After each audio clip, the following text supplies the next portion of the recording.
Hello friends, welcome to Bhumika kitchen. ನಾನು ನಿಮ್ಮ ಭೂಮಿಕಾ ಸುದರ್ಶನ್. ಇವತ್ತು ಸಿಂಪಲ್ ಆಗಿರುವಂತಹ ಹುರುಳಿಕಾಯಿ ಪಲ್ಯ ಮಾಡೋದನ್ನು ತೋರಿಸ್ತಾ ಇದ್ದೀನಿ. ಯಾವಾಗಲೂ ಒಂದೇ ತರ ಹುರುಳಿಕಾಯಿ ಪಲ್ಯ ಮಾಡ್ತಾ ಇರ್ತೀರಾ ಅಲ್ವಾ? ಈ ವೆರೈಟಿ ಒಂದ್ಸಲ ಟ್ರೈ ಮಾಡಿ ನೋಡಿ. ಹೇಗೆ ಬಂತು ಅಂತ ನನಗೆ ಕಮೆಂಟ್ ಬಾಕ್ಸ್ ಅಲ್ಲಿ ತಿಳಿಸ್ಬೇಕು. ಇದನ್ನ ಮಾಡೋದು ಹೇಗೆ ಅಂತ ನೋಡೋಣ ಬನ್ನಿ. ಸ್ಟವ್ ಆನ್ ಮಾಡಿಕೊಂಡು ಒಂದು ಚಿಕ್ಕ ಬಾಣಲಿ ಒಳಗಡೆ 2 ಟೇಬಲ್ ಸ್ಪೂನ್ ಕಡಲೆಕಾಯಿ ಬೀಜ ಹಾಕೊಂಡು ಇದನ್ನ ಫ್ರೈ ಮಾಡ್ಕೊಳ್ತೀನಿ. ಕಡಲೆಕಾಯಿ ಬೀಜ ಚೆನ್ನಾಗಿ ಫ್ರೈ ಆಗ್ತಿದ್ದ ಹಾಗೆ 3 ಒಣಗಿದ ಮೆಣಸಿನಕಾಯಿ, 3 ಒಣಗಿದ ಮೆಣಸಿನಕಾಯಿ ಒಂಚೂರು ಫ್ರೈ ಆಗ್ತಿದ್ದ ಹಾಗೇನೆ ಹಸಿ ತೆಂಗಿನ ತುರಿ 2 ಟೇಬಲ್ ಸ್ಪೂನ್, ಇದನ್ನು ಕೂಡ ಚೆನ್ನಾಗಿ ಮಿಕ್ಸ್ ಮಾಡ್ಕೊಳ್ತೀನಿ. ಈ ಬಿಸಿಗೆನೆ ತೆಂಗಿನಕಾಯಿ ತುರಿ ಚೆನ್ನಾಗಿ ಫ್ರೈ ಆಗುತ್ತೆ. ಸ್ಟವ್ ಆಫ್ ಮಾಡ್ತಾ ಇದ್ದೀನಿ. ಇದು ತಣ್ಣಗಾದ ಮೇಲೆ ಮಿಕ್ಸರ್ ಜಾರ್ಗೆ ಹಾಕೊಂಡು ರುಬ್ಕೊಳ್ಳೋಣ. ಇವಾಗ ಒಗ್ಗರಣೆ ಹಾಕೊಳ್ಳೋಣ. ಸ್ಟವ್ ಆನ್ ಮಾಡಿಕೊಂಡು ಒಂದು ಪಾತ್ರೆ ಒಳಗಡೆ 2 ಟೇಬಲ್ ಸ್ಪೂನ್ ಎಣ್ಣೆ ಹಾಕಿದ್ದೀನಿ. ಎಣ್ಣೆ ಒಂಚೂರು ಚೆನ್ನಾಗಿ ಬಿಸಿ ಆಗ್ತಿದ್ದ ಹಾಗೆ ಅರ್ಧ ಟೀ ಸ್ಪೂನ್ ಸಾಸಿವೆ, ಅರ್ಧ ಟೀ ಸ್ಪೂನ್ ಜೀರಿಗೆ, 1 ಟೀ ಸ್ಪೂನ್ ಕಡಲೆಬೇಳೆ, ಇದೆಲ್ಲ ಚೆನ್ನಾಗಿ ಫ್ರೈ ಮಾಡ್ಕೊಳ್ತೀನಿ. ಸಾಸಿವೆ ಚೆನ್ನಾಗಿ ಸಿಡಿತಿದ್ದ ಹಾಗೆ ಬೆಳ್ಳುಳ್ಳಿ 4ರಿಂದ 5 ಸಣ್ಣದಾಗಿ ಕಟ್ ಮಾಡ್ಕೊಂಡಿರೋವಂಥದ್ದು, ಹಸಿಮೆಣಸಿನ್ಕಾಯಿ ಖಾರಕ್ಕೆ ತಕ್ಕ ಹಾಗೆ, ಇಲ್ಲಿ ಒಣಗಿದ ಮೆಣಸಿನ್ಕಾಯಿ ಹಾಕೊಂಡಿರೋದ್ರಿಂದ ಹಸಿಮೆಣಸಿನ್ಕಾಯಿ 1-2 ಸಣ್ಣ ಬೇಕಾದರೂ ಕಟ್ ಮಾಡ್ಕೊಳ್ಳಿ, ಇಲ್ಲಾಂದರೆ ಉದ್ದುದ್ದು ಬೇಕಾದರೂ ಕಟ್ ಮಾಡ್ಕೋಬೋದು.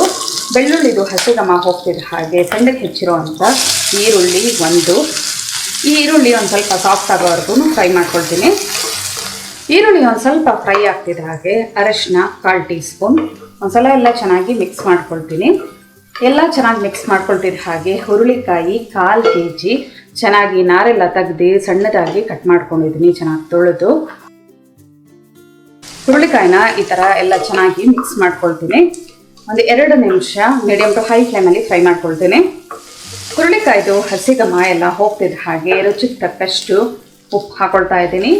ಜೊತೆಗೆ ನೀರನ್ನ ಒಂದು ಸ್ವಲ್ಪ ಚಿಮ್ಕಿಸ್ಕೊಳ್ತಾ ಇದ್ದೀನಿ. 1/4 ಕಪ್ಪಷ್ಟು ನೀರನ್ನ ಚಿಮ್ಕಿಸ್ಕೊಂಡು ಒಂದ್ಸಲ ಎಲ್ಲ ಚೆನ್ನಾಗಿ ಮಿಕ್ಸ್ ಮಾಡ್ಕೊಳ್ತೀನಿ. ಮಿಕ್ಸ್ ಮಾಡಿಕೊಂಡು ಲಿಡ್ ಕ್ಲೋಸ್ ಮಾಡಿಕೊಂಡು ಲೋ ಫ್ಲೇಮಲ್ಲೇ ಹುರುಳಿಕಾಯಿ ಬೇಯೋವರೆಗೂ ಬೇಯಿಸ್ಕೊಳ್ತೀನಿ. ಮಧ್ಯೆ ಮಧ್ಯೆ ಒಂದು 2-3 ಸಲ ಮಿಕ್ಸ್ ಮಾಡ್ಕೋಬೇಕಾಗುತ್ತೆ. ಕಂಪ್ಲೀಟ್ ಲೋ ಫ್ಲೇಮ್ ಮಾಡಿದ್ದೀನಿ. ಇದು ಬೇಯೋ ಅಷ್ಟರಲ್ಲಿ ನಾವು ಕಡಲೆಕಾಯಿ ಬೀಜನ ರುಬ್ಕೊಂಡ್ಬಿಡೋಣ. ಕಡಲೆಕಾಯಿ ಬೀಜ, ಹಸಿ ತೆಂಗಿನ ತುರಿ ಇದೆಲ್ಲ ತರ್ತರಿಯಾಗಿ ಪುಡಿ ಮಾಡ್ಕೊಳ್ತೀನಿ. ಈ ಥರ ತರ್ತರಿಯಾಗಿ ಪುಡಿ ಮಾಡ್ಕೊಂಡಿದ್ದೀನಿ.